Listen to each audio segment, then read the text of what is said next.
Здравейте, драги зрители, and thank you for your patience. If I knew this topic would make folks this thirsty, I'd have started the channel out with it. Me failing at being funny aside, the intro will be kept short, since you most likely don't want me to prolong the inevitable. There are just two quick things I must give an amendment to before we start.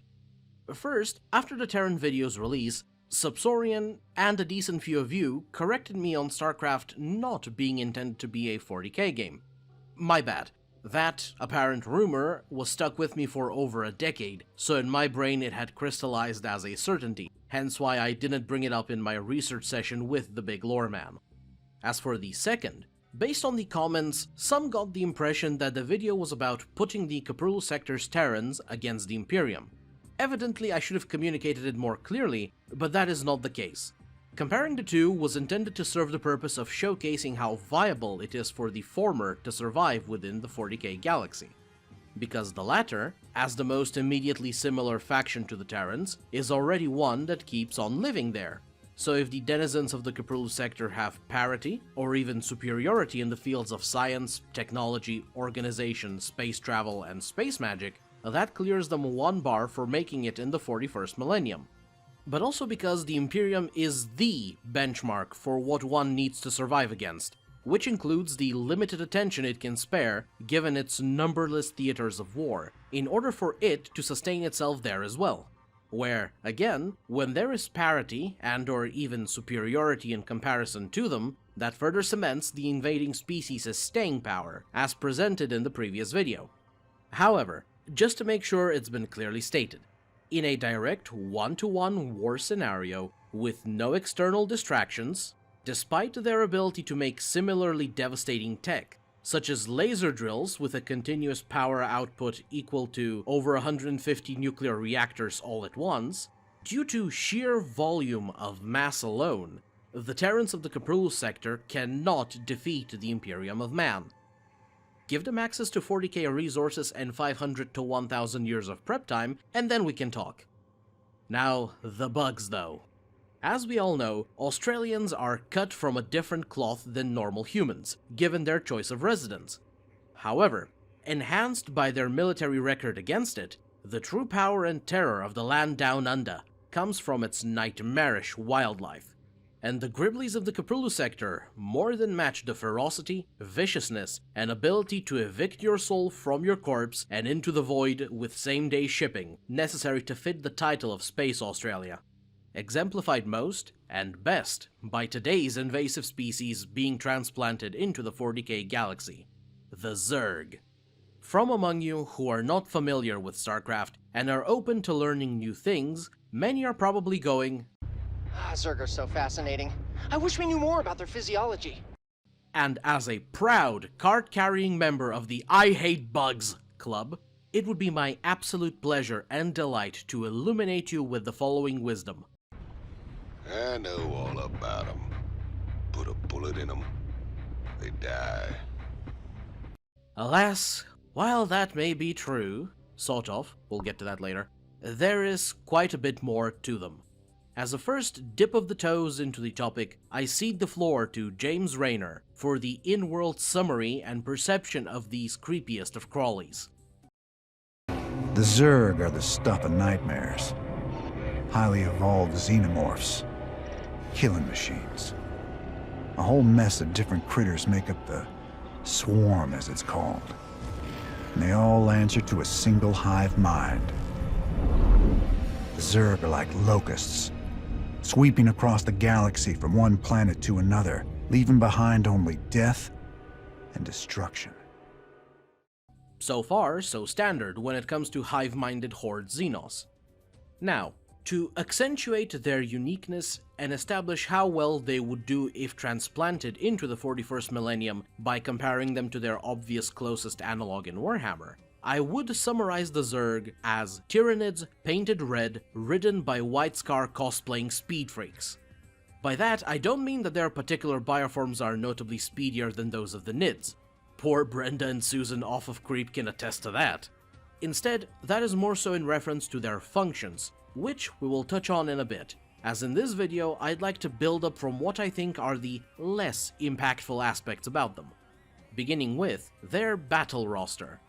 On average, the Tyranid biosphere contains a more voluptuous menagerie of lethal organisms, particularly in that mid-size range, than that of the Swarm. While any Zerg can tear things limb from limb, there isn't really anything that can match a Space Marine in a headlong charge the way Tyranid warriors do, let alone Carnifexes. Except the Hydralisk to a limited extent due to its mass, possibly also the Roach, though due to its smaller size, such a feat is not that likely. True, a large reason for that is the fact that they are bioforms more specialized for ranged combat, but even from that angle, the Nids out-DPS them, due to having a bigger variety of ranged creatures, including the platform of their basemost beasts, the Gaunts. Amusingly enough, the best-faring swarm organisms, in a side-by-side with Tyranids, are on the opposite sides of the scale spectrum. Zerglings have a slightly lighter frame than the Gaunts and do not have any ranged variants, but compensate with ludicrous speed and agility, enhanced by their most infamous mutation that boosts their metabolics, allowing them to outrun things faster than Eldar. Realistically, the only things on the ground faster than them are stuff that teleports, militarized sports cars, and Terran Reapers, equipped with massive jetpacks capable of self-propelled flight. And still, none of those are completely safe from being outmaneuvered, surrounded, and chewed to bits in seconds, thanks to the other core-ingrained mutation of the Zerglings: expanded adrenal glands, engorged to a concerning size for such a relatively small creature. A fun fact, Zerglings who have been modified with said adrenal glands mutation, and the one boosting their metabolism, are often referred to as cracklings, because through it, they can be sent into such a frenzy that they can rip to shreds buildings and vehicles. Suddenly this quote looks a lot more believable. Zerglings are the Swarm's hounds of war. They may look small, but these little monsters can tear a Marine apart faster than you can empty his Gauss rifle.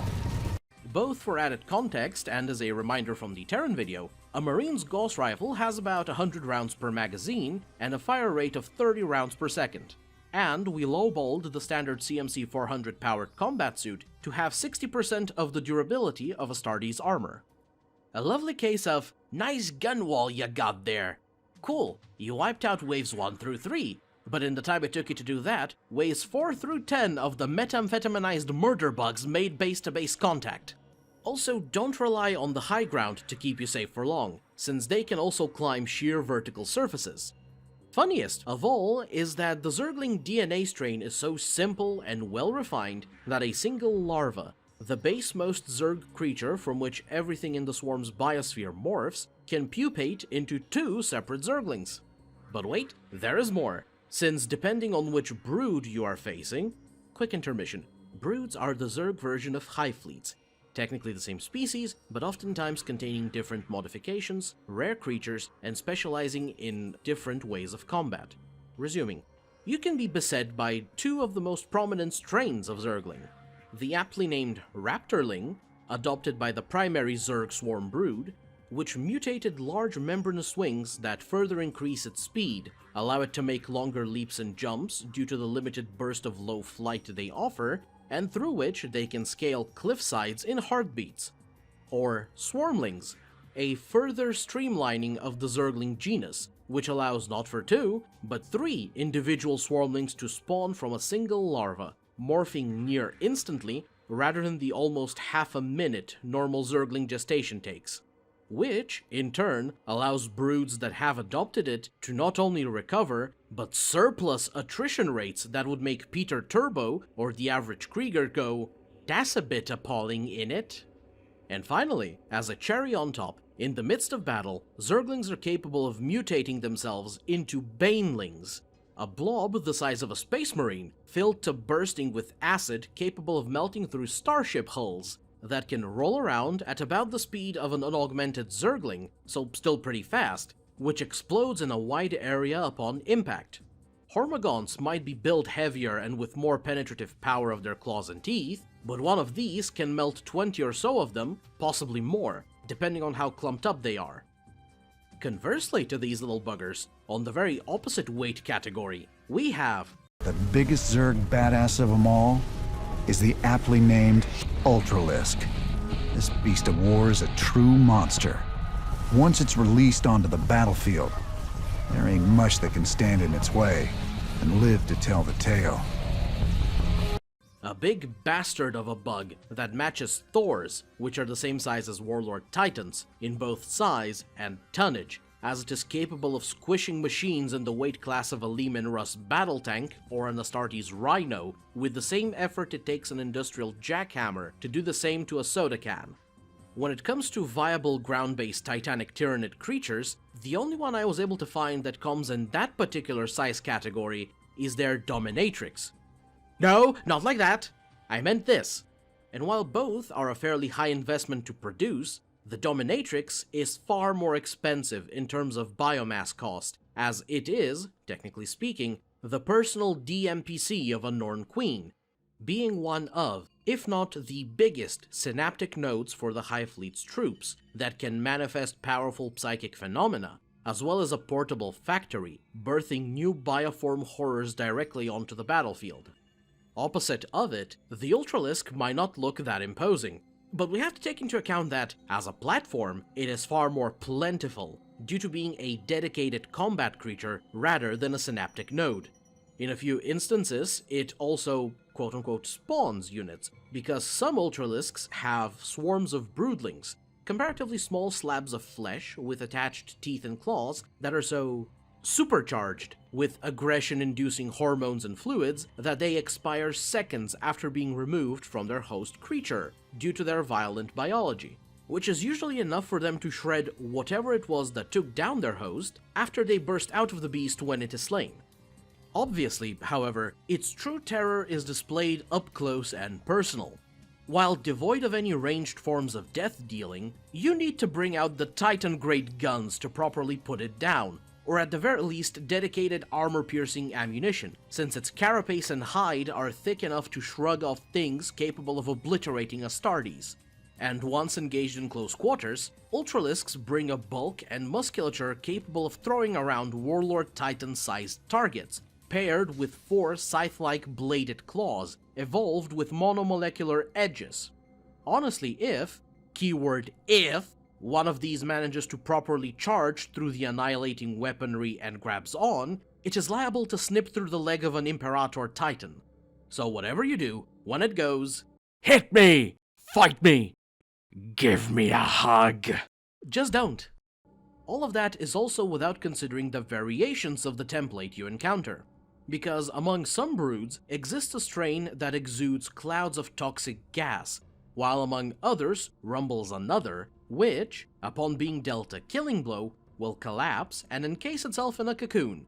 If it is also not blasted apart, the Ultralisk that you thought you solved the problem of will burst out, good as new, and this time personally upset, which, if not slain shortly after reviving, can repeat the process indefinitely. Lastly, though cheaper, you can always pay extra to pimp this ride out. When it comes to the design of its bioforms, the swarm's guiding principle is efficiency, both in function and mass production directly from larvae. Ultralisks are the pinnacle of those endpoints. However, just like the Tyranids, when special circumstances occur, the Zerg are not above spawning a custom job for the task. Exemplified again with the Ultralisk. At the highest controlling Zerg organism's directive, vast quantities of biomass can be infused within one of these behemoths in order to fuel their metamorphosis into one of 2 additional strains. First being the Omegalisk, which is just a regular Ultralisk, except on major steroids, as its size increases by half or more. Second, and more lethal of these not really efficient sinks of resources, is the Brutalisk. Referred to by some as the pinnacle of the swarm's ground combat monstrosities, stated to dwarf the Ultralisk in both size, durability, and strength, replacing its twin sets of scythe blades with massive jaws and impaling limbs, and also comes equipped with a form of ranged attack, namely a torrent of acidic bile capable of breaching the hulls of starships that ventured far too low into a planet's orbit. Now, I feel the need to state openly, I'm not declaring that the Tyranids can't make anything that big. Obviously, if the hive mind concluded there was a need for such a spectacular dump of biomass, its Norn Queens would whip something up. This is merely to show that the Zerg can play in the proper kaiju scale too, as well as with the gargantuan burrowing transport type of bioform that allows floods of the swarm to quickly and relatively safely traverse ground from within a planet's crust. Amusingly enough, while somewhat slow above ground, brutalisks can burrow through it at remarkable speeds, carving deep tunnels beneath locations. A suitable point to bring the spotlight to one of the Zerg's signature abilities, burrowing. All of their ground breeds are capable of this skill, where they vibrate billions of tiny muscles across their bodies at a low frequency, which breaks up earth, rock, and vegetation, allowing the creatures to quote-unquote swim through the ground at near running speeds. Though it is of particular note for their roaches and infestor breeds, who use it to infiltrate enemy encampments, the latter of which is capable of spreading disease, infesting enemies into more Zerg, and mind-controlling other entities via neural parasites linked with the infestor itself, as well as for the two mutations of the Hydralisk, the Lurker and the Impaler, ambush predators who attack from underground, the former unleashing rows of spikes that skewer lighter targets by the squad load, while the latter does so with a single long-ranged impaling tendril capable of ripping through the armored hulls of Thors. Personally, however, I believe the skies are where the Zerg are more liable to shine.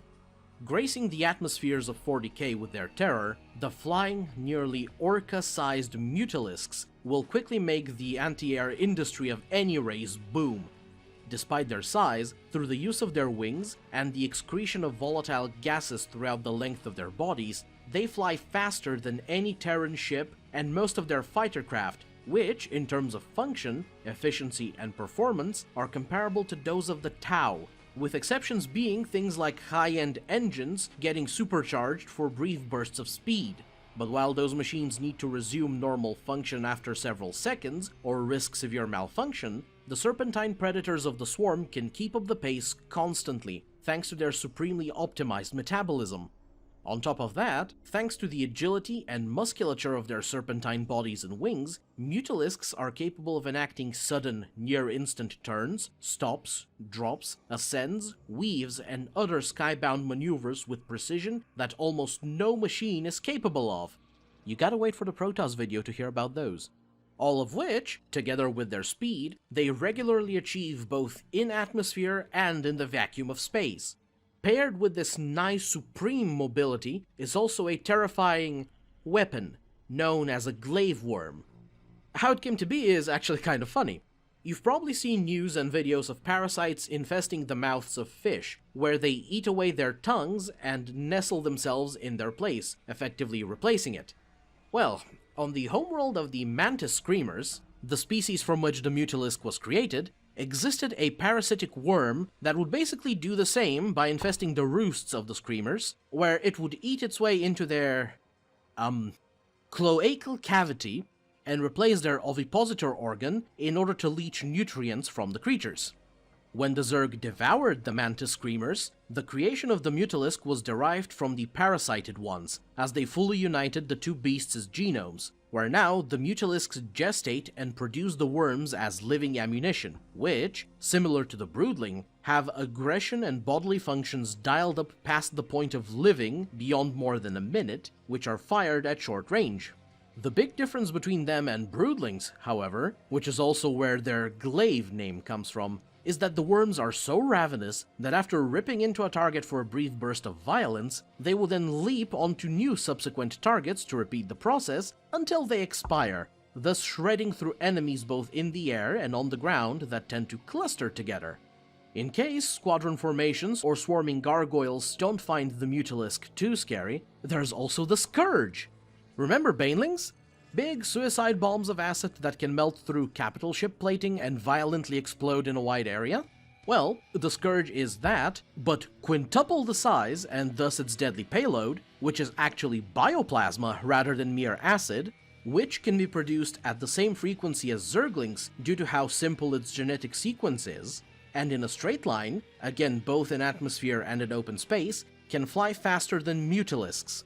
And while it is not the only Zerg bioform to make use of bioplasma, The Swarm's dedicated starship hunters, the Devourer and the Corruptor, who are both slightly larger than Thunderhawks, gestate and utilize spore and ink-based substances that, respectively, consume or outright destabilize matter on a molecular level, so not even the thickest of armor can protect ships, regardless of size, from them, as coming into contact with said compounds will cause whatever they impacted to break apart and slosh off of itself.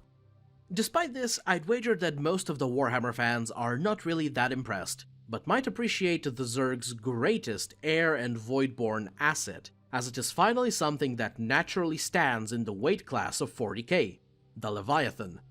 Gargantuan behemoths, created from a race of space whales that were psionically lured to the swarm by their overmind, who can often be confused for minor stellar bodies, as they average a 12-kilometer-long bulk, equaling and exceeding some of the mightiest battleships of the 41st millennium that are not Gloriana class.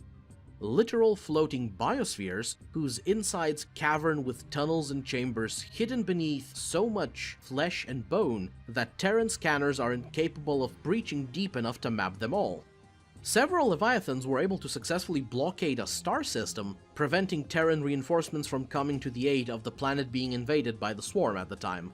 A feat made possible by their ability to gestate and spawn Zerg flyers, creating their own miniature escort flotillas, as well as their offensive capabilities. For long range, a Leviathan can spit out globules of bioplasma that are half a kilometer in diameter, so roughly a quarter to a third the length of an Imperial frigate, or bigger depending on the individual creature. Separately from the fully fledged bioforms they can spawn, Leviathans also disgorge bile swarms, missile-shaped organisms that ram themselves into and oftentimes through ships and fighter craft. In close quarters combat, they utilize their colossal jaws and a multitude of hollow impaling tendrils, with which they can either actually tear ships into pieces, or, depending on the directive given to them by the controlling Zerg, inject some or all of the tens of thousands of varied bioforms that can dwell within their corpulent bulks into said ships via the Nidus worm-sized tendrils. And, a final surprise, they are also capable of biomantic psionic phenomena, such as manifesting and sending out biofilms over a large area, which envelop, trap, and freeze whatever is caught within them in a form of nearly unbreakable stasis cocoons that last for as long as the beast can maintain its psionic focus on them. Void warfare is, of course, not their only specialization. As the primary form of transport for the swarm across the vastness of space, Leviathans can also rain the army scurrying within their bowels down on new worlds via specialized drop pods that can withstand atmospheric re-entry. But what I think is even more impressive than that, not only are their massive bulks able to operate in atmosphere, like the capital ships of the Terrans, but the Leviathans can even land on planets and subsequently take off with no issue. All that is to say that while there is more diversity of savagery among the hive fleets, the lethality of its organisms is not an avenue in which the swarm is utterly outmatched, particularly when it comes to its personal advantages, on which I'll expand more later. But right now, I'd just like to touch on arguably the most lesser of them, namely regeneration. All Zerg, including their buildings that are also living creatures, are tailored to have built-in regeneration, while for the Tyranids, this is more so a privilege reserved for their most important bioforms. I must clarify though, while it is a universal trait across the species, it is not distributed equally. Instead, it functions more like a spectrum, ranging from biological immortality, meaning that Zerg organisms whose biology is not lethally overclocked can live indefinitely and cannot die of old age, through essentially a healing factor that maintains creatures like the Mutalisks and Roaches if they are not outright killed, to the corpses of dead Zerg reviving and fully restoring themselves when given the appropriate psionic stimuli. Since, to the swarm, death irrelevant, only essence important.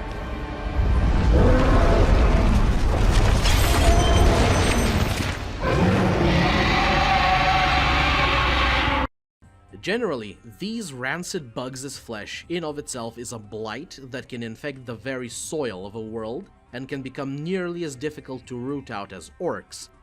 There are solutions to it. The only cure for Zerg infestation is purification by fire. but if they are not utilized, a chunk of Zerg becomes a biohazard that can seep into the ground and begin absorbing nutrients from it, regardless if they are organic or inorganic, since the Zerg can sustain themselves off of various minerals, ores, and metals as well, until it eventually regrows and evolves itself back into a functioning bioform. Prime example is one of Egon Stetman's pet projects. Within a few months, what began as a small clump of near-dead tissue with signs of necrosis that was kept in a controlled environment with minimal nutrient intake grew into a man-sized organism with a neural cortex that became kind of aware of its surroundings outside its containment tank, quote-unquote playing dead when people approached, and even began attempts to escape, such as secreting substances that turned its nutrient solution more acidic and worked on breaking down its prison of metal and glass. By what means it achieves this is one of the species' greatest strengths, about which we'll talk further in the video. As first, I believe, it is better to go over the other great similarity between them and the Tyranids, their hive mind. To begin that, however, we need to familiarize ourselves with the Void, the StarCraft analog to the Warp. I expand upon it and the Xel'Naga, StarCraft's old ones, more in a separate video, which should appear in the corner of your screen now, but I won't dive deep into them here in order to keep the videos focused properly on the Zerg. All that you need to know about the Xel'Naga in particular, to contextualize in this video, is that they are beings of conscious will, not bound by the need for worship, who combined ethereal science together with mind-boggling psychic might, which, power-wise, on average across the species, would put them above the likes of the artificial gods of the Eldar, Orcs, and the Catan, but below the Chaos gods, who are fundaments of existence itself.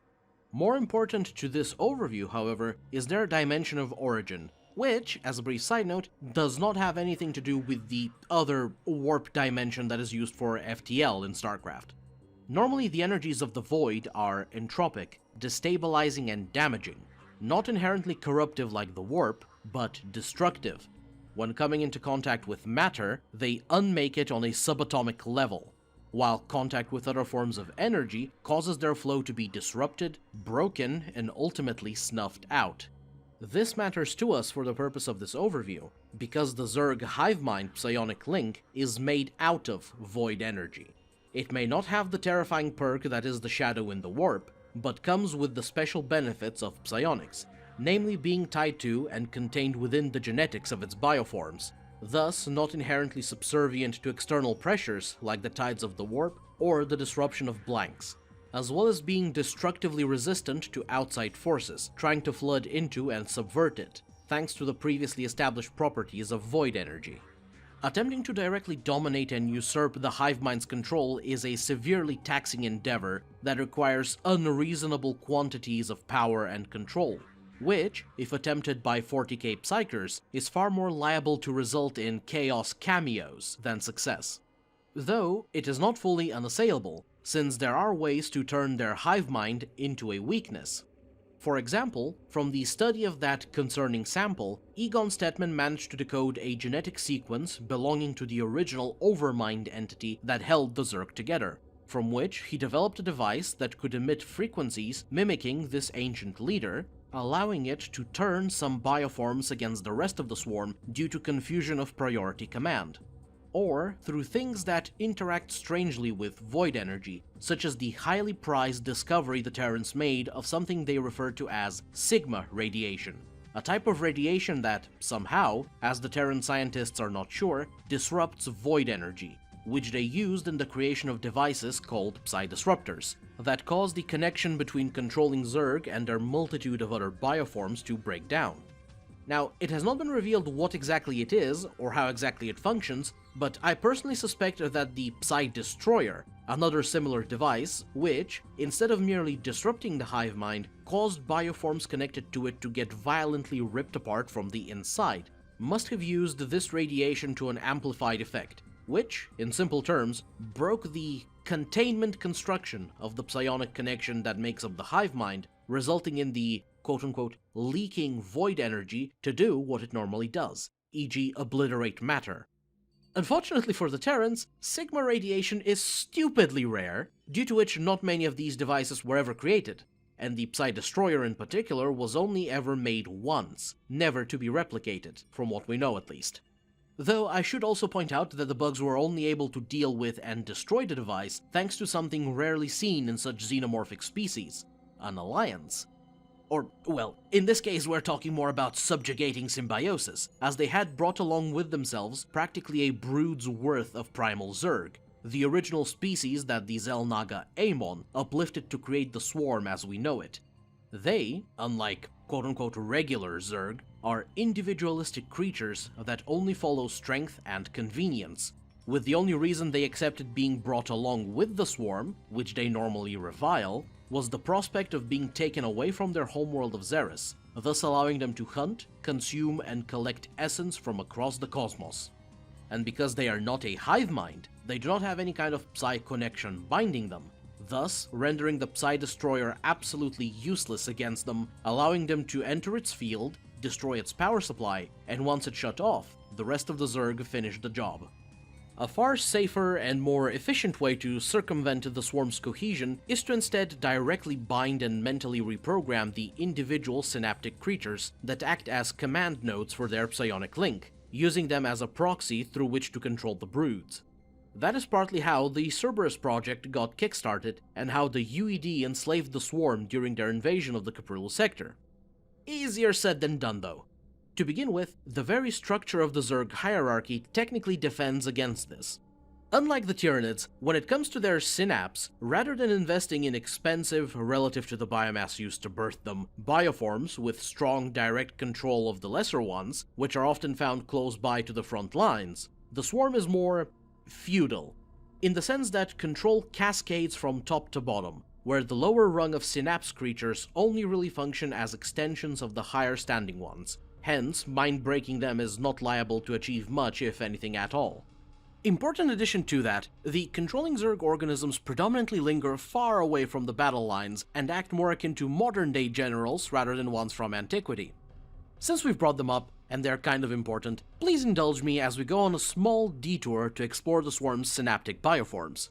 Under quote-unquote normal circumstances, the only creatures of this kind that can be found forward with the troops are overlords, engorged balloon-like behemoths derived from a semi-intelligent species of spacefaring Xenos that actually volunteered to be assimilated when the swarm first encountered them in order to avoid extinction, which can only take direct control over other bioforms with extreme effort and realistically only when higher-standing controlling creatures are not present. Fundamentally, they are purely supportive installations that received very little modification after assimilation, as they were nearly perfect for what the Zerg needed. Particularly large bulbous brains connected to a vast and complex neural pathway system with innate psionic capability, which makes them practically unmatched when it comes to the transmission of psychic energy, making them damn near perfect broadcasting synaptic nodes used to relay orders between the main controlling creatures and their teeming servile masses. As well as scouts, since the overlords also come equipped with an extremely sensitive array of microscopic filaments that gather sensory and spatial data. Combined with the excellent tailoring of their brains and psionics, this allows them to communicate thoughts and concepts, including complete sentences, to higher command Zerg breeds near instantly. If necessary, overlords can also mutate into overseers, even more highly specialized reconnaissance bioforms, with a variety of sensory organs so sensitive they can perceive targets that mask or erase their presence via psionic means. A bug that can see Korax and his sons when they pull their disappearing act. On top of that, overseers are capable of hearing, processing, and understanding Terran speech. Additionally, by incorporating Terran DNA into their genetic makeup, particularly during its later stages of pupation, the creature's creep, we'll talk about this in a bit, glands expand and turn into stores of sentient, unfertilized biomatter, and its organs no longer liquefy into creep, but instead a nourishing paste. At the Overseer's will, this paste bonds with the biomatter in the sacs, germinating into an insidious infiltrator known as a changeling, whose entire body can near-perfectly reshape itself to take on the visage of surrounding creatures in order to help it blend in and infiltrate deeper during the limited time of life it has after the Overseer basically spits it out. Additionally, the aforementioned biomatter grows and solidifies at exponential rates when exposed to foreign atmospheres on its own, which its host beast can use to suffocate infrastructure by vomiting it in large quantities, which then engulf and stop the function of whatever was misfortunate enough to be caught in the drizzle. Alternatively, overlords can also mutate hollow sacs within their central mass, which can be both hermetically sealed and pressurized, that allow them to transport other Zerg units, up to and including being able to slurp up an Ultralisk, making them the other means of transporting the swarm across the cosmos, secondary to the Leviathans. Now, back on track. While important to the swarm, they are cheap to mass produce and don't really offer any meaningful subversion avenues, beyond disrupting local packs of bioforms. Higher on the chain above the overlords are the queens. While their bulbous subordinates have the capacity for independent judgment and action, their mental flexibility is severely limited. Though not geniuses themselves, despite their cognitive limitations, queens are actually sapient and capable of growing and evolving through learning, and can also understand human speech. Generally, they can't communicate verbally, but have been observed to converse with other species psionically. And while their direct command and control are rather limited, they can manipulate their offspring in a multitude of ways. One such is secreting an enzyme that supercharges the innate ability of regeneration in every Zerg organism, be it a bioform or a building, for a brief while, expediting its full recovery from any kind of injury. Said enzyme can also be mixed with a specific compound by the queens, the cocktail of which causes hatcheries to birth larvae at an exponentially higher rate.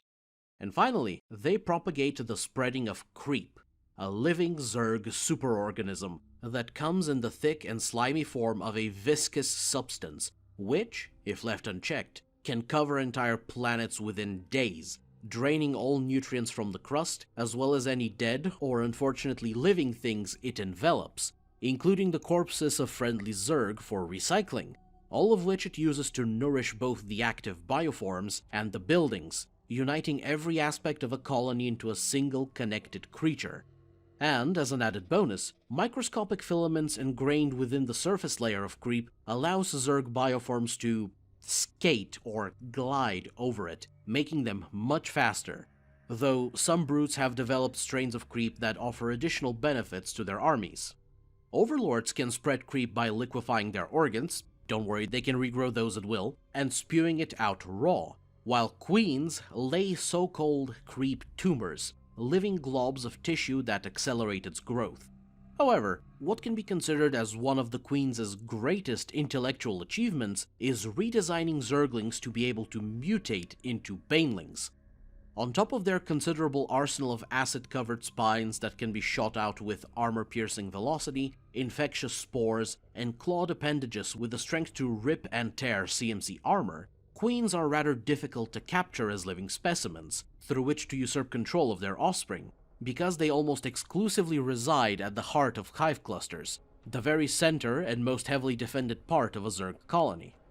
Unlike what the new StarCraft tabletop wargame implies with its gameplay, these synaptic bioforms almost never leave their palaces of teeth and claws, as it is literally physically discouraging for them.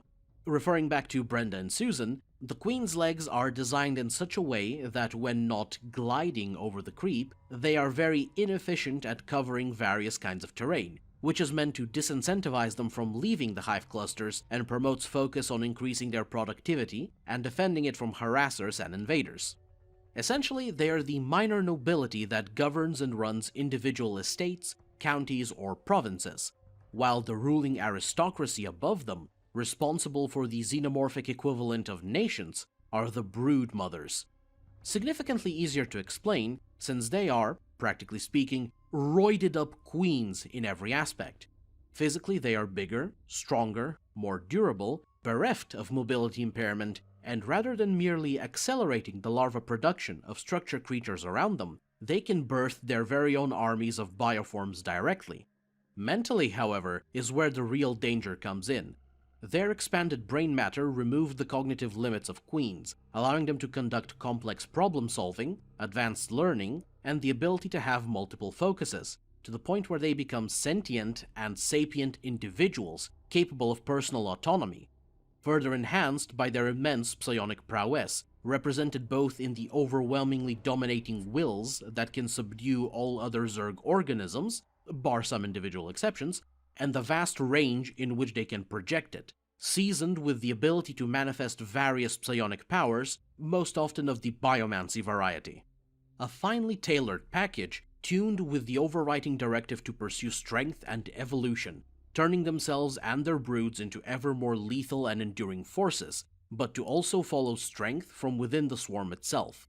We can redirect ourselves back from the detour and onto the main segment of the Zerg hivemind, particularly its structure. In summary, it is a chain of control spread by the overlords at the most base level, overseen and managed by the queens, guided and governed by the broodmothers, as well as another handful of exceptional creatures that occupy the same rung of power, but at its core, directed and driven by the leader of the swarm. Only the strongest possible being within the Zerg can hold that position, in order to have the broodmothers submit to it and keep the swarm whole. For if they deem said entity as not strong enough, they will opportunistically seek to dethrone it and take its position. This, at a glance, may seem like a terrible, glaring failure of a structure and condition for a hive mind to be in, but it is in fact a designed adaptation meant to protect the swarm from something that once nearly wiped it out.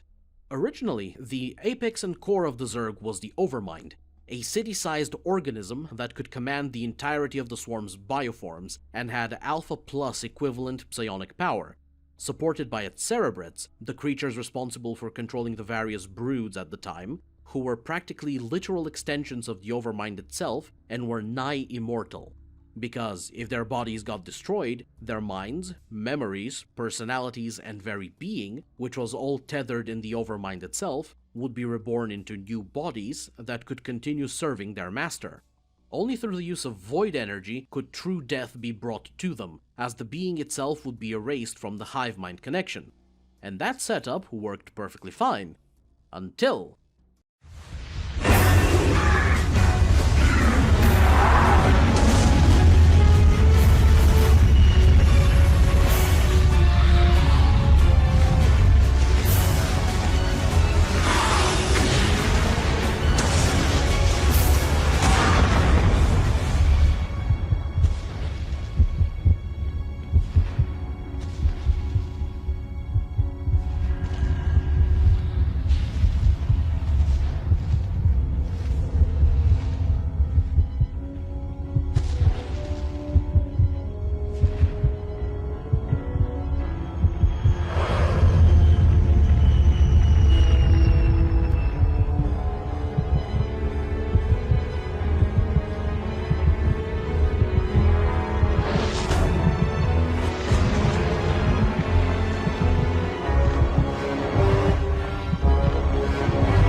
Void energy and Kala psionics, the entire mass and energy of a whole-ass capital ship. Unite! Get dunked on, bitch! Long story short, when the Overmind died, the entirety of the Zerg swarm went ballistic and ravenously feral for a short while, entire broods mindlessly nearly tearing themselves and others apart before the Cerebrates could establish any kind of order, which was severely halted by them panicking to hell in high heaven, because predominantly, their up to that point basically invincible god they were directly tethered to just got his shit rocked into oblivion, and secondarily, their own pseudo-immortality got permanently shut off without him. During this relatively short but traumatic time of disorganized scramble, known as the Brood Wars, was when the swarm was at its weakest. A bunch of the Cerebrates got the idea to merge themselves into a new Overmind, but before it could mature and restore any sort of meaningful control, the UED, the humans that came from Terra itself to try and conquer the Caprulu sector, swooped in and mind-broke it into their puppet, giving them control over the majority of the Zerg for a time. Now, this is purely my deduction, since James hasn't said anything about this particular mystery, and given their track record of absolutely idiotic, moronic bullshit in regards to mysteries, that is for the better. But the way the swarm began breaking down is nearly the same as how the Tyranids break down when a Norn queen is killed, which are also described as direct pieces and extensions of their hive mind, which is why I suspect that they too have some kind of overmind, but it hasn't been directly threatened and under assault, exclusively because it lucked out and spawned in a galaxy with no humans or protoss in it, allowing it to balloon the Tyranid species to what we know it as today. Arat's baseless speculations aside, once the UED were defeated, the new Overmind and the remaining Cerebrates hunted down to extinction, and the entirety of the swarm was reunited under the rule of a single leader. Through her guidance, the Zerg adapted their hive mind to become more decentralized, so that if the ruling entity happened to die, the psionic backlash across the bioforms would not be this severe. And the Broodmothers, while not blessed with the respawn power of the Cerebrates, thanks to their inherently greater individuality and newly implemented independent nature, would not scramble in such a panic. Instead, they would either re-coordinate to take down whatever slew their leader, or, in the case that the threat is too great, would scatter the broods as to not be wiped out altogether, in an attempt to regroup, rebuild, possibly subduing or cannibalizing weaker broods for their resources, and continue evolving their own forces until they can overcome the initial threat, and eventually one broodmother becomes powerful enough to be acknowledged by the others, thus dominating the remaining broods and reforming the swarm.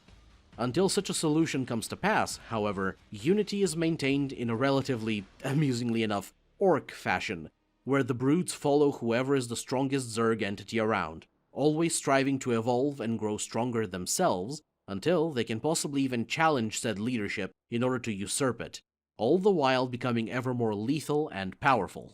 Okay, that was a lot of stuff to go over, but it was all necessary comparative bedrock on which to stand for me to confidently state that, as far as I personally believe, if they were placed within it, where the Terrans can carve out a section of space for themselves and grow into a quote-unquote minor faction of the same or more likely greater size than the Tau, the Zerg are liable to devour the entire 40K galaxy. Not immediately, obviously, especially given their biggest weakness when it comes to most of the other denizens of the 41st millennium. The scariest thing about the Zerg is that no matter how many of them you kill, they just keep coming. Sorry to, actually, you Jimbo, but I gotta hard disagree with you on that one.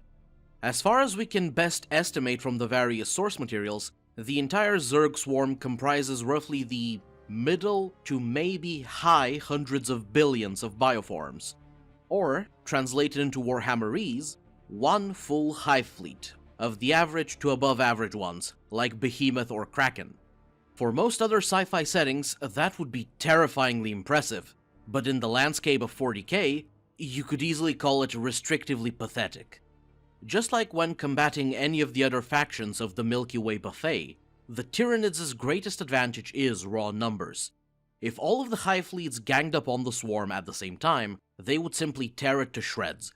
However, in a one-on-one campaign, in my opinion, the Zerg are set to win the Vor off every single time, particularly because their three greatest advantages, which are the real reason I called them red-painted Tyranids at the beginning, essentially nullify those of the hive fleets.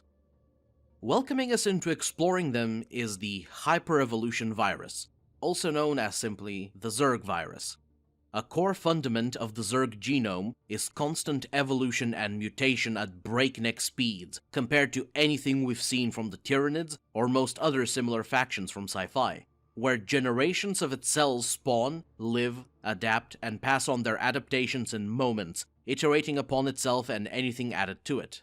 Here's where we'll take a look at the first of two bedrock pillars of the swarm facilitated by it, beginning with assimilation.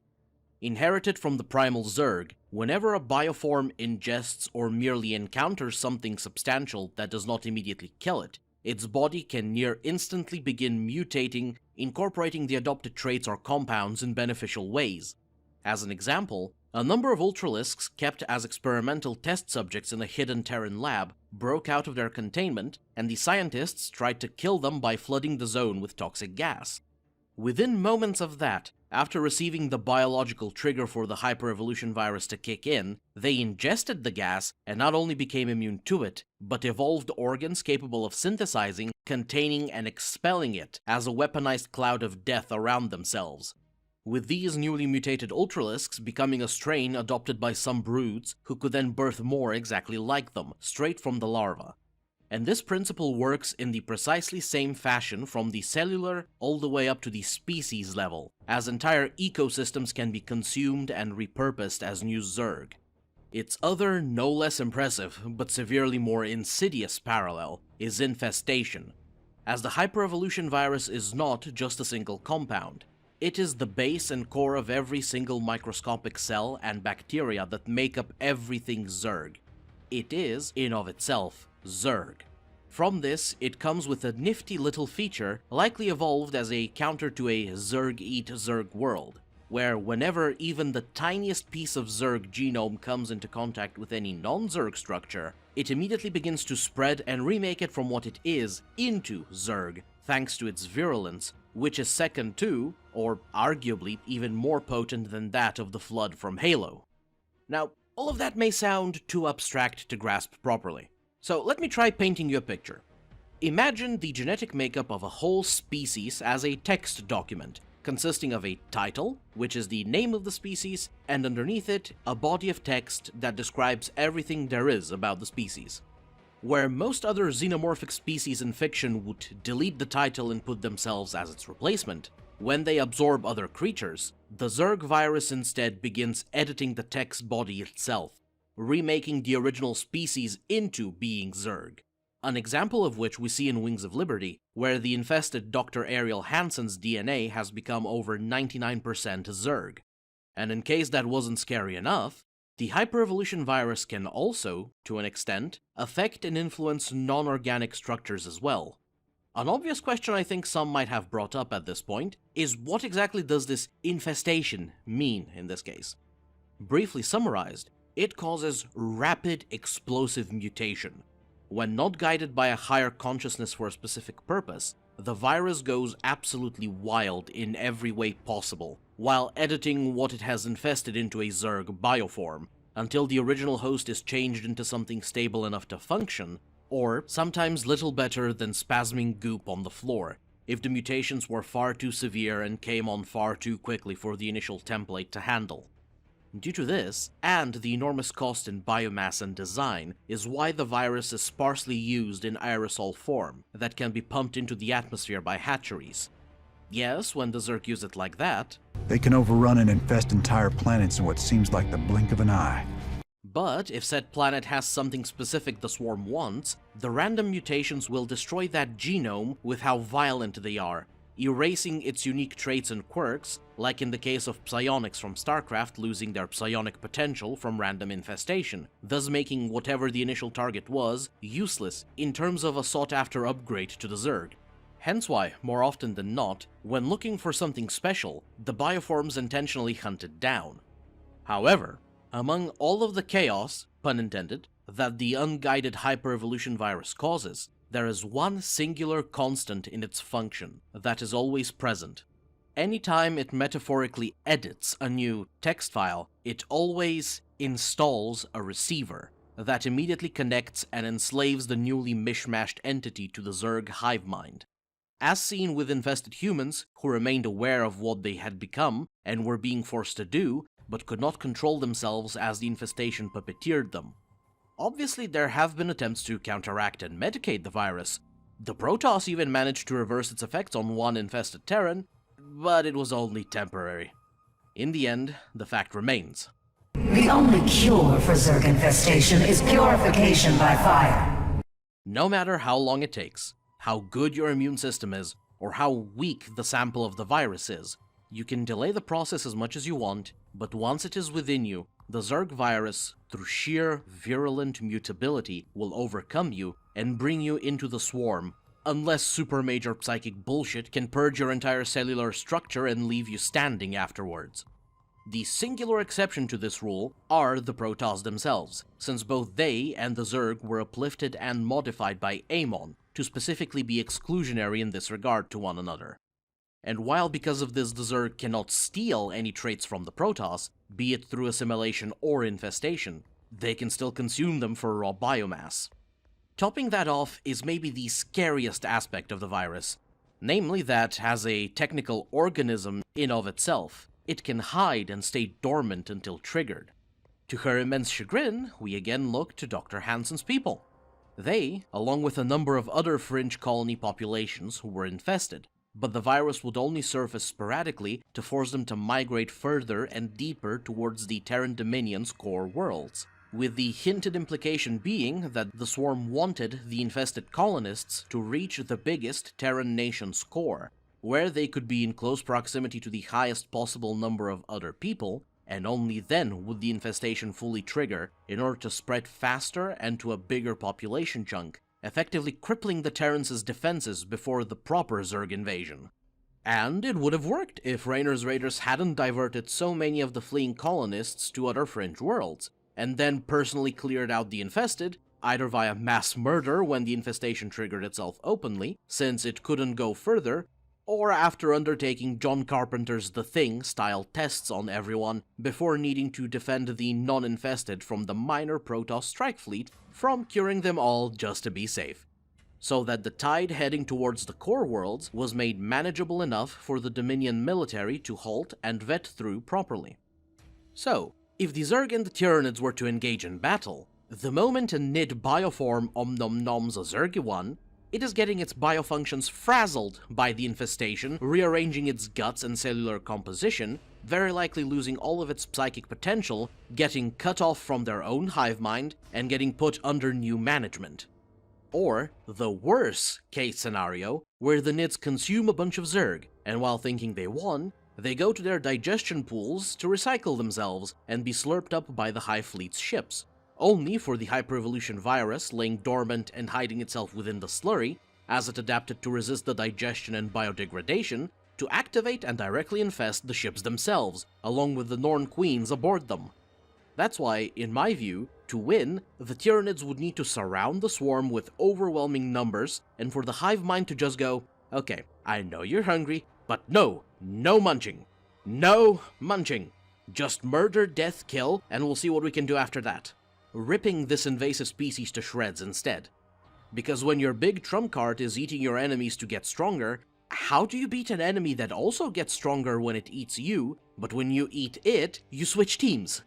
Yeah, eventually the Tyranids might evolve something close to an immunity to the hyper-evolution virus, but with how stupidly fast it mutates and evolves, it would barely last a year or so before what they contended with is so different from the original strain they adapted to that the immunological arms race will have to restart. When this particular matchup gets discussed online, a pretty common consensus I've seen is that eventually the Zerg and the Tyranids will eat each other into a whole new species that just absorbs both of them, but given how they work, I rather disagree. Either the Hive Fleets shred the swarm, and after careful long-term study and analysis of the leftover biomass, begin integrating their powers into themselves, or the swarm gobbles up a bunch of the far more lethal Nid bioforms, Ultimate Alien evolves them, fucks off to grow in number, and snowballs into pack-manning the Hive Fleets. At the end of this topic, since honestly I'm not fully sure where else this next bit will fit best, from the exploration of this advantage, the main difference between the Zerg and the Tyranids should have become quite evident.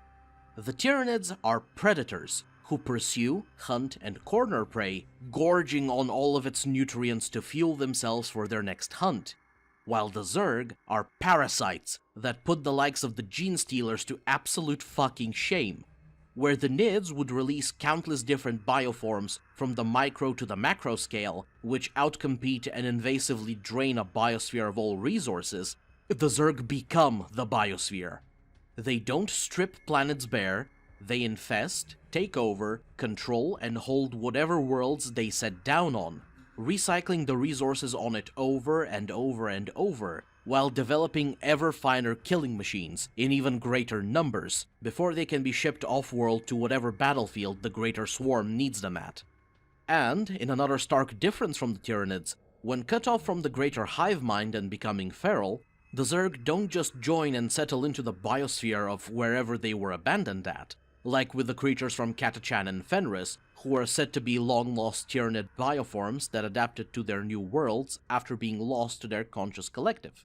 Instead, thanks to the function of the hyperevolution virus and their psionics-based hive mind being innate to their very genetics, over time, feral Zerg recongregate themselves into loose at first, but gradually tighter and tighter broods that subsume the local biosphere, until eventually, spurred on due to the lack of overriding will, they evolve themselves new controlling creatures that re-establish hive mind control, organize the Griblies, take on the planet, and after claiming it, regrow interstellar traveling bioforms to spread themselves onto other worlds, restarting the cycle. So, just like orcs, except far more terrifying, if Zerg touch down on your planet and you fend them off, you want to supremely carefully purge and cleanse as much as possible.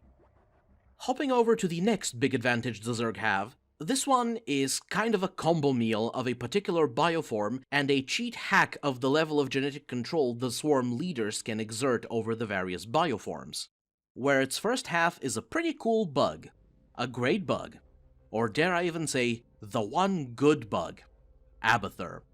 A singular entity of such varied genetics and individual nature that unless it is directly in the thrall of an overriding will belonging to a powerful enough control creature, it technically doesn't even count itself as Zerg, but merely a lesser feral beast. Rat, I already hear some of you asking, what makes this gangly-ass squishy slug-looking thing so special? Well, he is a specialized brood of one, which is to say that the Overmind, the city-sized creature with the psionic output equivalent to a High Fleet's Norn Queens, yes, all of them, crafted this singular slug boy out of the biomatter cost needed to spawn the Swarmlord, except instead of fighting and leading troops, Abathur's whole reason for existing is to design and handcraft bioforms for the swarm. Yes, technically any of the controlling Zerg creatures can meddle with genetics and create new bioforms, but their works are often simple and sloppy, while Abathur does it with supreme style and elegance, at least from the perspective of a devouring xenomorphic race. And from what has been displayed, to my perception at least, he is much more creative than the Tyranid hive mind. Not in situational problem solving and control, the big nebulous brain is superior with that. Gotta love how in the Octarius War, the Nids were having issues with a particular orc war boss that specialized in hunting kaijus for sport, so the hive mind made one of its more slippery monsters bigger and colored blue, the lucky color according to orcs, and used it to bait said war boss and his forces into an ambush he couldn't get out of. Though, since we're on the topic of orcs, let's use them as an example. When it got its gribbling claws and tentacles on their genome, what did the hive mind do with it? A walking big gun. Wow, very creative and original. Abathur basically did the same, getting a building bioform that was originally designed to spew infectious vomit that spread infestation, and remaking it into an anti-orbital weapon platform. Want something more creative? Well, let's revisit the Corruptor. Its backside tentacles consist of elongated muscle fibers laden with cancerous growths, which generate a powerful electromagnetic field that warps gravity around the creature, granting it flight, as they consume the beast's surrounding tissue. To deal with it, the inky substance it generates, the one that causes matter to break down on a sub-molecular level, gets circulated through its body, dissolving enough of the cancer's growth for it to not spread further than necessary, and for its natural regenerative properties to heal its body, all in a perfectly set up balancing act that the creature can modulate itself in order to adapt its flying to different atmospheres or the void of space. Oh, you need gene-stealer cults grown to big numbers so their localized broodmind can act as a homing beacon for the Hive Fleets? How about a miniature emitter creature that embeds itself in a host's brain without infesting them, so it can hide from scans and tests, that creates a sufficient psionic signal for the swarm to follow instead? Hell, the Hydralisk, arguably the Zerg's most iconic monster, was originally a species of peaceful caterpillar cows who bothered no one and just munched on vegetation, having soft rib-like appendages and nettle hairs, like those of tarantulas and some plants, covered in a mild paralytic toxin to ward off predators. When Abathur was done with them, they became quick, hyper-aggressive predators, 2 or 3 times the size and weight of an Astartes, whose soft ribs were hardened into high-density scythe-like claws. Their modest mandibles were forcefully evolved into jaws with an estimated bite force of 5,000 pounds per square inch, where by comparison the bite force of a saltwater crocodile, those dinosaur things that can bisect people, is estimated to be around 3,700 pounds per square inch.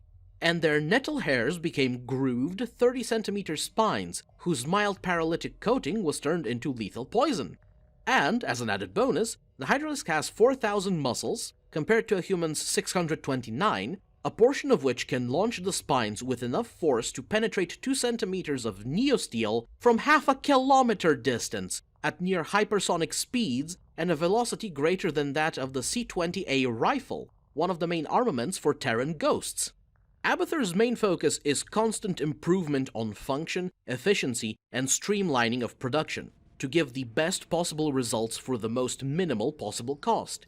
Essentially a handcrafted min-maxer that creates his masterpieces with imagination for possibility and dedication to his work that rival, or maybe even surpass those of dwarven blacksmiths with autism, so you know they're good. How good?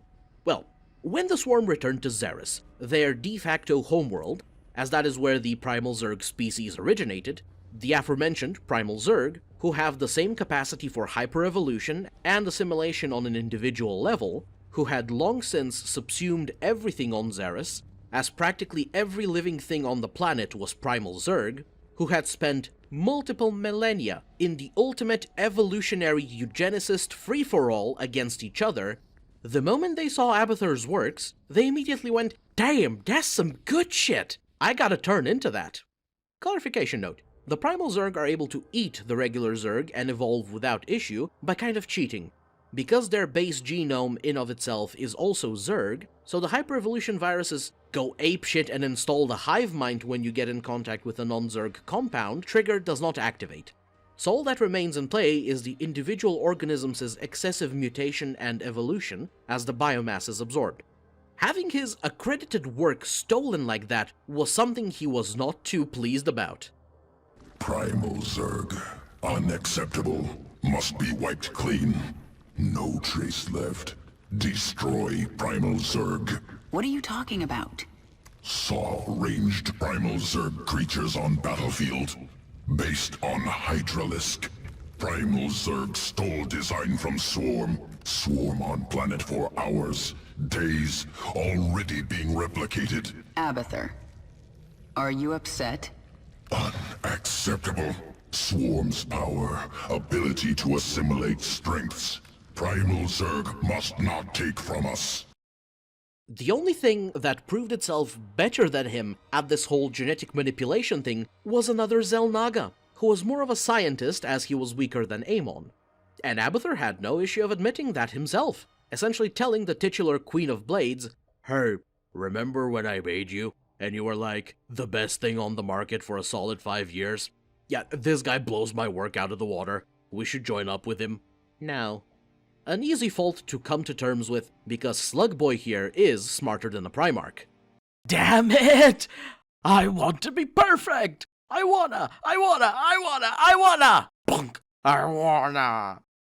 Look at flesh, see only potential. Strands, sequences, twisting, separating, joining. See how it could be better. Eat flesh, splinter bone. Inside me can touch it, weave it, spin it, make it great. But not perfect? Never perfect. Perfection goal that changes, never stops moving. Can chase, cannot catch.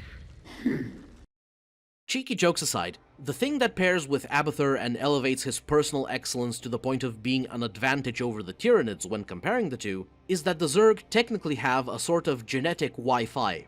As in, when a bioform mutates or evolves in a satisfactory way after consuming and/or absorbing something, or if the unguided infestation of the spreading hyperevolution virus produces something useful, controlling creatures on the level of broodmothers, the swarm leader or abathur himself, can take a direct look into the respective creature, decide if it's fine the way it is, or tweak a few genetic sequences here or there for optimization, after which, through the Zerg hive mind, they quote-unquote download the DNA structure of said new mutation, then upload it into their hive clusters, and bam! We can mass-produce this new thing, all done in the span of moments to hours without needing to directly interact with the patient zero of the respective evolution and/or mutation.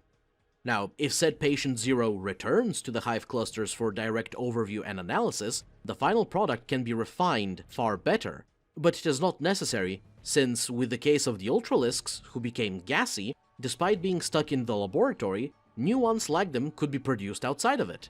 Whereas the Tyranids are specifically stated to need to bring the corpses or the biomass they have eaten, or whatever they want to use into the digestion pools and to have it slurped up into their ships for the Norn Queens to begin analyzing its properties and adapting it to their hive fleets. Try imagining this. A Tyranid bioform consumes and/or is consumed by a Zerg one.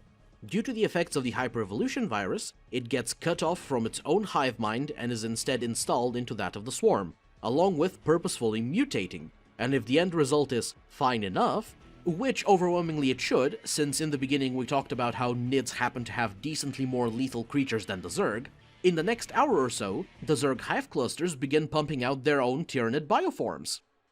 It goes without saying that these two advantages the Zerg have are very potent, and would allow them to establish a solid foothold in the 40K galaxy.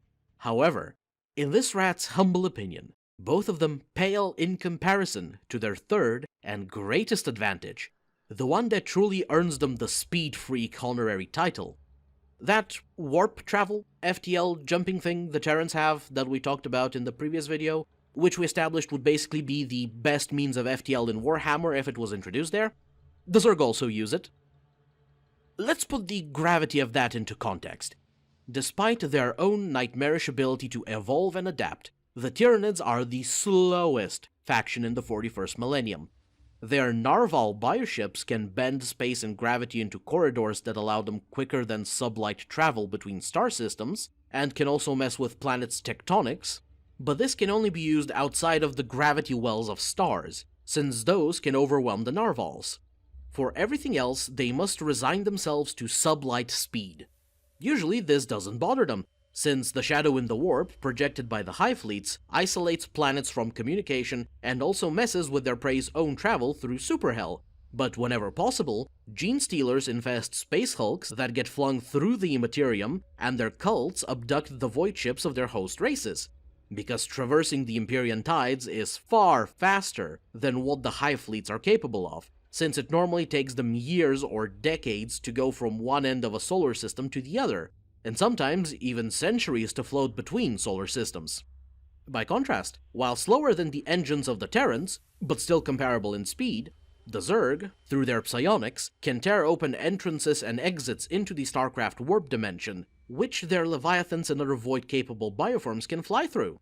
And, as established in the Terran video, due to being completely detached from it, travel through said dimension would not be affected by the tides of the warp, or, if an encounter between these two menaces takes place, by the shadow in the warp. Meaning, you have Tyranids, who evolve and eat everything faster than the normal Tyranids, are more toxic and infectious, who require an exponentially powerful and precise psychic control to disrupt, which in turn will be breaking apart your own attempt at an intrusion, thus increasing the risk of demonic incursion, unless you happen to come across an extremely rare and limited resource that just so happens to be able to break up the constructional foundations of their hive mind. And because living in 40K just wasn't bad enough, they can smother a planet today, and tomorrow appear above the skies of another, just like that. Needless to say, if introduced to the Warhammer 40K galaxy, with the above-described capabilities, the Zerg swarm is bound to become a mainstay of the 41st millennium. In the case of the Terrans, they have normal human limitations, so a concentrated extermination campaign against them by a larger faction is bound to push them to the brink. With the Zerg, however, It is unlikely to achieve better results than when attempting to dislodge orc empires or fully wipe out Tyranid hive fleets, since even if shattered, the swarm's decentralized structure will allow enough of it to preserve itself and flee quicker and more reliably than nearly every other faction. And by the time they are found out, the bugs are quite likely to not only have rebuilt themselves, but also adapted to counteract whatever originally broke them apart. At least I think so in general terms. But there are two specific factors that need review in order to make a better determination of how exactly the Zerg will fare in the grim darkness of the far future. First has got to be, who is the swarm's leader in such a scenario? Of which we have three primary candidates. Let's begin by taking a look at Zagara, the Overqueen. From what we know, she was the very first broodmother, additionally enhanced and empowered by Abathur at the command of the Queen of Blades, who also tried to educate Zagara to learn vision, grooming her as her heir apparent. Declaring herself as the Overqueen, Zagara is the, presently, most powerful and psionically potent Zerg entity, which has all of the other broodmothers sworn to her service as of the end of StarCraft. And she is easily the worst of the available options. As adorable as Ziggy-Zag might be, she just does not seem to make the cut for what is needed to make it in 40k. I don't know what exactly she learned from Kerrigan's teachings, but it doesn't really feel like vision. Because after the final main campaign of StarCraft 2, she grows to reason that in the end, the Swarm cannot win a continued conflict against the Terrans and Protoss. And I mean, like, good? Know your fucking place? Trash? Yet, personal feelings aside, it boggles the mind how she came to that conclusion. It is a severely difficult circle to square, since we're talking about the race that basically won the setting. Instead of fighting, other than in self-defense, using some Xel'Naga essence, Zagara created new Zerg bioforms that reseed dead planets with life, essentially reverse tyranniding barren rocks into abundant blooming Gaia worlds, which she then offers up as payment and barter for alliances and non-aggression treaties with the other Caprul factions. Now, if by having learned vision, she means direct conflict won't get us the dub we want, so we're going to be extra sneaky about it, and this whole initiative on her part is to trick the other races, mainly the Terrans, into colonizing, farming, and eating Zerg organisms, intentionally infecting themselves with the hyper-evolution virus, which is lying dormant, only for Ziggy-Zag to pull a plot twist and, at a snap of her claws, remove half of the swarm's opposition in the sector by infesting it. That would actually be a pretty clever and diabolical scheme on her part. Unfortunately, given how she had a mini civil war within the swarm, against Abathur of all bugs, since he did not approve at all of all this hippie shit and wanted to get the Zerg back on the ever-consuming warpath, and after winning it, she put Slugboy in Zerg jail, whatever that is, as we don't really get a proper explanation, it is severely unlikely for this to be some billion IQ Machiavellian scheme. And while reverse tyranniding planets into lush verdant paradises would be a hell of a bargaining chip in the 41st millennium, good fucking luck talking to anyone who won't shoot you on sight in the first place, since your default look is Tyranids, and even the Tau stopped trying to be diplomatic with those.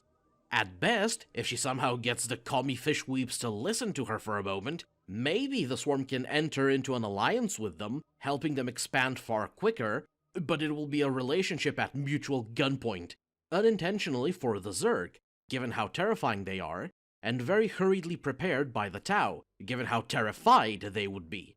Not to mention the absolute guaranteed fact that through all of the non-hostile time, the Tau would be secretly studying the Swarm as much as possible in order to find out any and all weaknesses they can exploit, until they eventually figure out how to usurp control or effectively eliminate the Zerg, again resulting in the scattering scenario. All in all, from what we've seen, I think Zagara is simply too soft for 40k. Better alternative would be going for an old classic, the Overmind, original Big Daddy of the Zerg. Definitely an upgrade over Ziggy-Zag in terms of competence, ruthlessness, and psionic might.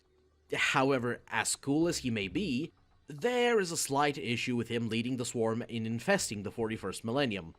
For that to take place, it would have to be the Zerg before the Brood Wars, which, while still retaining their three huge advantages, would have the Cerebrate system rather than the Broodmothers.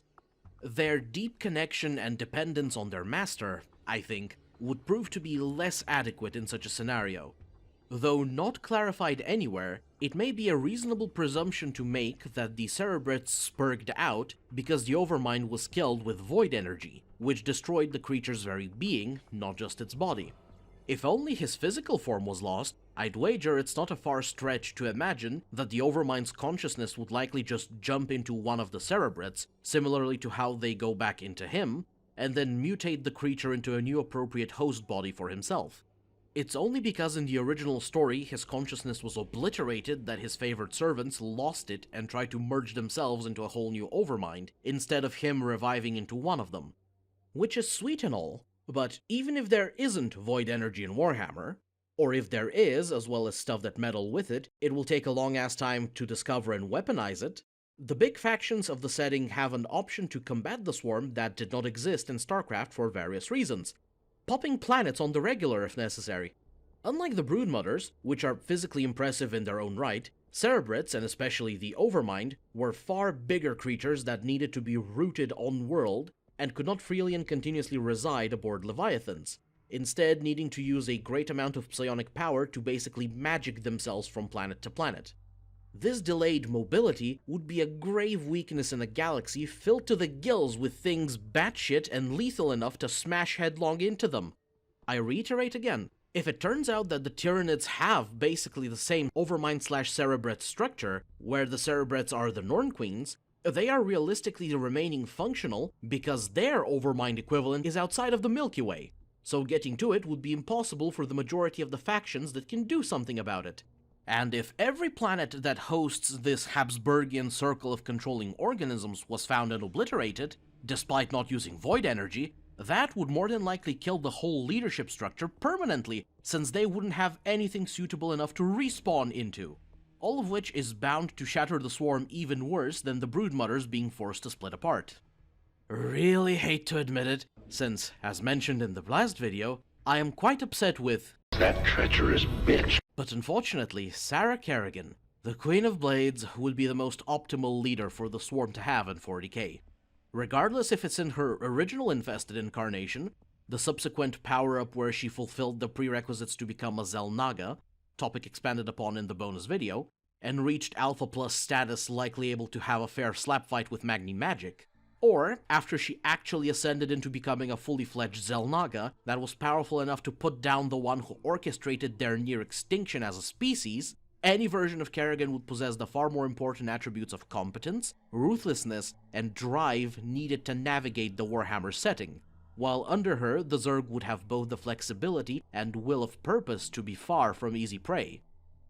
Although, in full fairness, who leads the bugs, while important in its own right, might prove to be close to irrelevant when put next to the second factor that merits overview. Where do they spawn, and what is the first thing they encounter?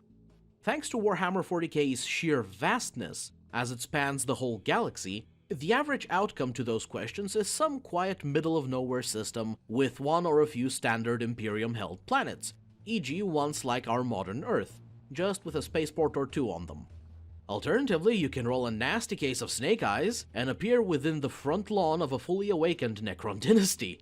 Ending up in that kind of a scenario right off the bat would be a guaranteed death sentence for anyone really, but the Terrans have the benefit of being human. When they see a thing they can't handle and decide to bail out, most scary things, like the Necrons, are more likely to react with, "Oh, it's just humans.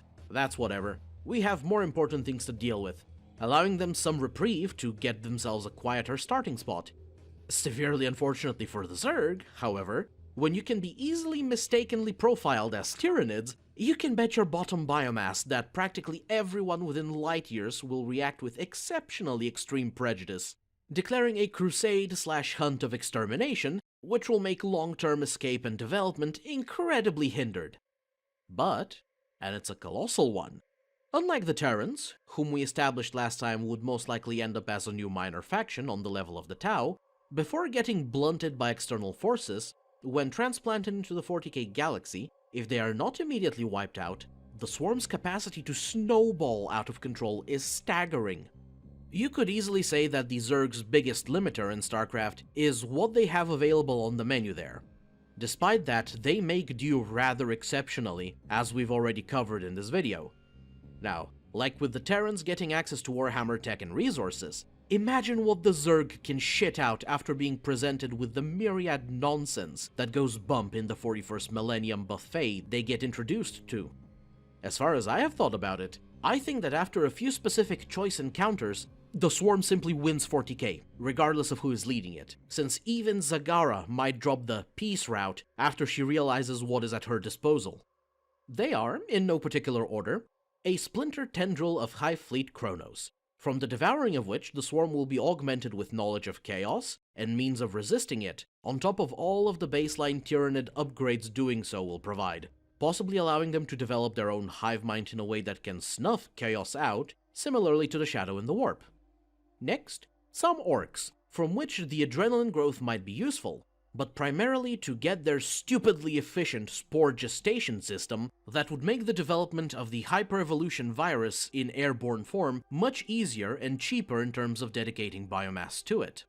And the last one would be the biggest mistake the Imperium could make when coming upon a world being overtaken by the Zerg: misidentifying them for the Tyranids and deciding to exterminatus the planet with the Life Eater virus. Is the picture clicking? For the StarCraft folks unfamiliar with 40k, or simply the Warhammer folks that might have heard, but not in enough detail, about the Life Eater virus, it is the compound that makes up the infamous virus bombs.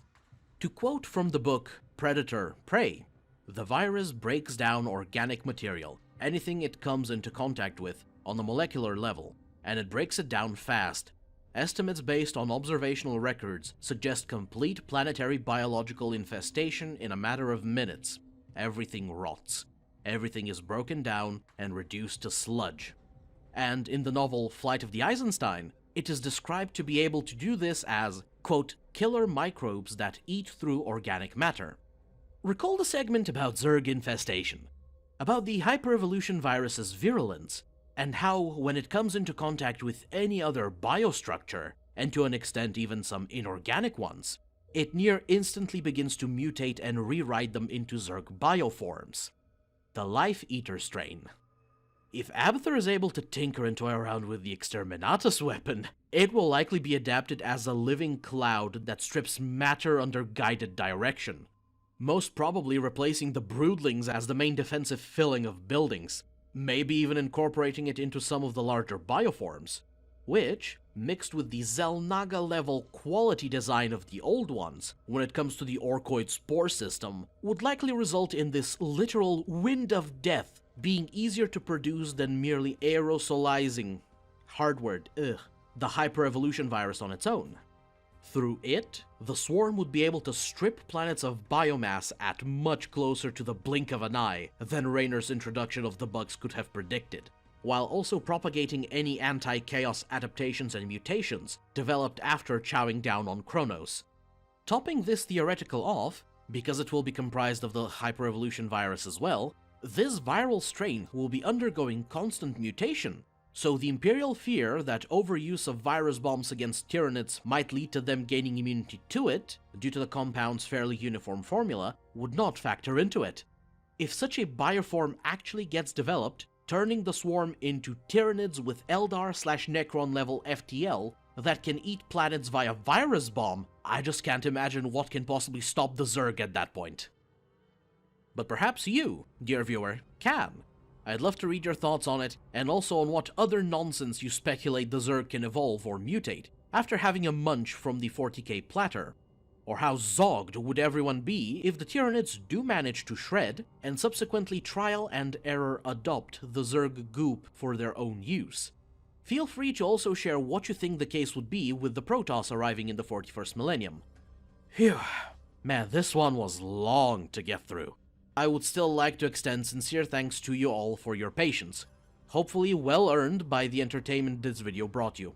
Should that be the case, I would really appreciate it if you infest the like button and subscribe to the channel for future uploads. And, in the case that you would like to support the channel a little extra, you can do so via a Ko-fi donation, or by becoming a supporter both there and on Patreon via the links in the description. There you can watch future videos 3 days in advance of the official YouTube upload, and will be featured as thanks in them. Additionally, at the higher tiers, you will also get access to any art or other works I commission for the channel. Ideally, the number and diversity of said works will increase in the future, as I do have plans to branch into music and animation. Except, because I suck in those particular fields, the assistance of artisans skilled in them will be required. To any of you majestic, beautiful people who decide to extend your support there, I wish to extend my ultimate gratitude. With that, I hope you're having a great day, and wish you an even better one tomorrow. Довиждане.